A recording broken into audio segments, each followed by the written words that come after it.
What's up guys, JV2017 here, and I'm bringing you a new Fallout 4 tips and tricks video. And today I'm going to show you easily one of the creepiest things you can do in the game, which is to track down and listen to the holotapes made by the Fens Phantom serial killer. Since this isn't an official quest, this is kind of one of those hidden activities that Bethesda left in the game for us to discover and of course talk about, which is something I really appreciate. I like those little things and they've always done that, and this is one of them in Fallout 4. So the location is fairly accessible. It's at the Fen Street sewer, which is right next to Diamond City. So if you want to do this early on in your game, you can do it. If you're just starting the game, you can find this pretty early and see what's going on down here in the manhole. This is the entrance. And so once you've gone down the ladder, this is kind of where the story unravels, the mystery. And so when you come in here, you're going to see a lot of things. You're going to see plenty of skeletons. You're going to find these holotapes and a lot of chalk markings. And these are going to be with the skeletons. These are all of the killings of this serial murderer. And you'll see this is the location of the first holotape on this desk near the ladder, and next to the blocks that spell hi. You can grab it, go ahead and pop it in your Pip-Boy and listen. Here we are, detective. If you followed my instructions, you're alone. And well, if you aren't, I've already left. You better be alone. Well, come on in. I've put my work on display down here, and I'd very much like you to see it. Seems awfully quiet around here. And so we've been introduced to our serial killer. I think it's safe to say this guy is just psychotic. He is off his rocker, completely crazy. And so he's talking about following instructions. Now, I don't know if you can read into this too much, if he's talking about a specific detective that he gave instructions to, saying, I murdered all these people and put them down here on display for you to see. I'm not sure we can assume that. I guess it's safe to say we can. I mean, this guy is from the pre-war era. So this is before the war. This is 200 years ago when the sole survivor was living, before the cryopod and the vault and all of that, and actually the Great War happening. So first and foremost, that's something we need to establish. All these skeletons, all these people that were killed were from the pre-war Boston area. Additionally, this is also a play on the Phantom of the Fens urban legend. So this is a real urban legend, and I'm guessing it involves killing people and then bringing them down to the Fens, which is these sewers. Maybe not exactly these sewers, but some sewers called the Fens in Boston. So you're going to encounter plenty of ghouls throughout this tunnel, probably about 10 to 15, and you want to make sure some of them might be hiding, like that one. I thought that one was, but it turned out he wasn't, but there is one hiding right around this corner. And again, these ghouls are not very high level, so you can do this fairly early in the game. But as you move further through the tunnels, you're going to find the second holotape right here on this barbecue. I want you to appreciate your surroundings, detective. I can only be myself in a place like this. Life up there is exhausting. Every day you smile at people who don't care about you one way or another, because that is what you do. Down here, I really get to live. I'm happy to share it with you today, detective.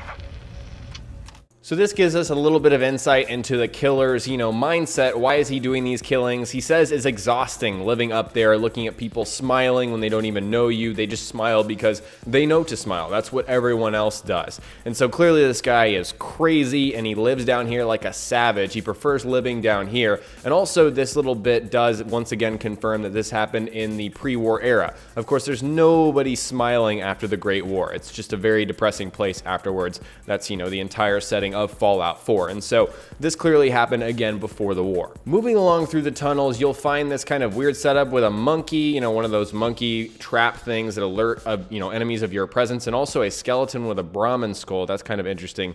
I'm sure Bethesda enjoyed making that scene. But you'll come across this room with a ghoul and for some reason a fiery explosion. I don't know how that happened. This is where you'll first see some mannequins and also the third holotape located on the end table right here.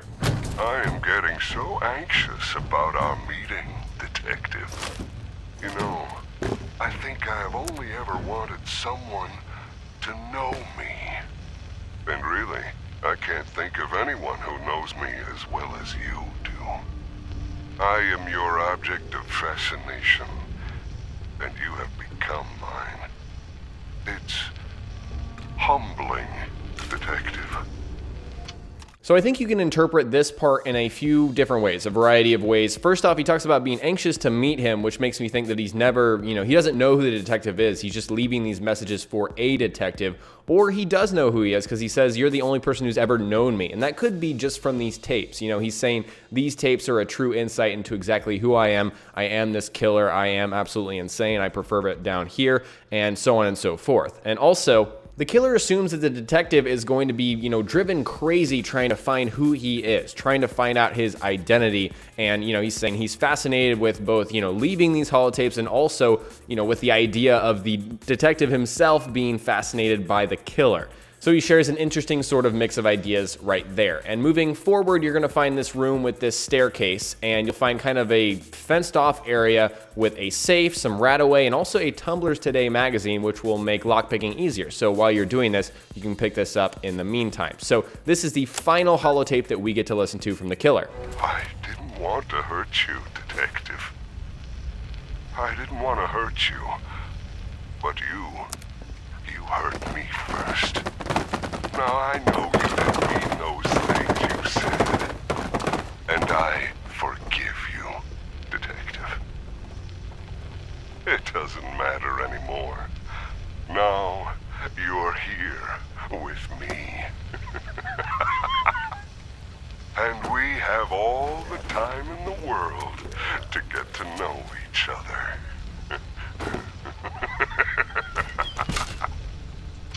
First off, let me say the guy who did the voice for this person was brilliant, absolutely amazing. So I'm going to share my theory just after reading this. I think this confirms that the killer indeed killed the detective. The detective is dead. He's saying, I didn't want to hurt you. I didn't want to hurt you. I said some things to you. I didn't mean them. I forgive you, but I killed you. And now you can hang out with me in your corpse form. Clearly the guy killed him, brought him down to the fens, and now he gets to hang out with the detective, forever, basically. Now, I could be wrong about that. Maybe there's something I'm missing here, but I wanted to share some additional theories that I've read around, Reddit and other places on the internet, concerning this area. So first off, this is spoilery for Nick Valentine. So if you care about Nick Valentine, you care about his story, you don't know a lot about it, you haven't played the game very long, this is your fair warning. So I think that the Fens Phantom may be referring to the detective that Nick is based on. So when you increase Nick's affinity, he will tell you that his personality and memories come from a pre-war detective who volunteered to have his memories encoded into an early synth model. So I think there's a chance, maybe some chance, that the Fens Phantom could be referring to the same detective, but since the serial killer was obviously insane, I'm not 100% convinced. This is just kind of one of those, false correlations, a logical fallacy. That's the term I'm looking for. I could be falling victim to that. I'm not really sure. So I'd like to know, what are your theories on this mystery? Do you think this is actually a detective that we know, or the pre-war detective that Nick is based off of? Do you believe that theory? Let me know what you think. And also, let me know if you enjoyed this type of video, because there are plenty of interesting places to visit in Fallout 4. We could definitely make a series out of this. Let me know all of your thoughts in the comments below.